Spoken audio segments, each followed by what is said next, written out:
Class 10 ম্যাথের coordinate জিওমেট্রির একটা problem দেখো। Find the ratio in which the point -3p divides the line segment joining the point এইটা and এইটা। অর্থাৎ এই দুটো পয়েন্ট রয়েছে, এই দুটো পয়েন্টের পয়েন্ট আরেকটা পয়েন্ট রয়েছে সি, যেটার কোঅর্ডিনেট হচ্ছে -3p। এখানে ফাইন্ড করতে বলেছে এই সি পয়েন্ট কত রেশিওতে এই লাইনটাকে ডিভাইড করেছে, সি পয়েন্ট কত রেশিওতে এবি লাইনটাকে ডিভাইড করেছে। আমরা এখানে রেশিও ধরে নিলাম k:1।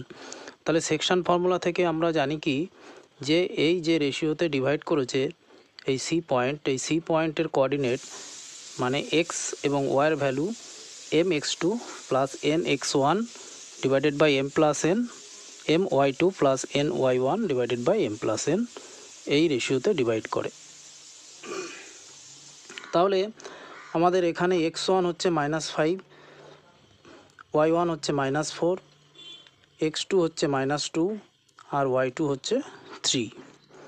এইবার আমরা যদি এই ফর্মুলা এখানে পুট করে দিই তাহলে কি হচ্ছে, x অ্যান্ড ওয়াইয়ের ভ্যালু এখানে দেখো দেওয়া রয়েছে -3 অ্যান্ড p। এক্স অ্যান্ড ওয়াইয়ের ভ্যালু কত দেওয়া রয়েছে, এই যে পয়েন্ট সি পয়েন্টে কোঅর্ডিনেট -3p। তাহলে এক্স অ্যান্ড ওয়াইয়ের জায়গায় আমরা লিখতে পারি -3, p। mx2, m কত, এখানে mকে আমরা k ধরে নিয়েছি, x2 কত, x2 হচ্ছে আমার -2 প্লাস nx1, n এর ভ্যালু কত, n হচ্ছে 1, x1 কত -5 divided by m plus n, m কত k আর n হচ্ছে 1।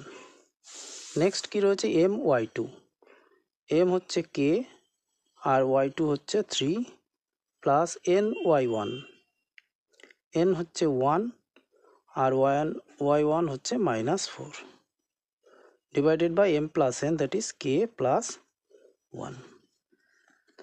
এই আমাদের ফর্মুলা হয়ে গেল। এইবার দেখো এখান থেকে -3 = আমরা লিখতে পারি এইটা। তাহলে -3 মানে এক্স এর ভ্যালু হচ্ছে এইটা আর ওয়াইয়ের ভ্যালু হচ্ছে এইটা। তাহলে -3 এখান থেকে লিখতে পারি -2k -5 divided by k plus 1। এখান থেকে করলে k আর -2 মাল্টিপ্লাই করলে -2k প্লাস -5। তাহলে এখান থেকে যদি আমরা ক্রস মাল্টিপ্লিকেশন করি তাহলে কত হচ্ছে,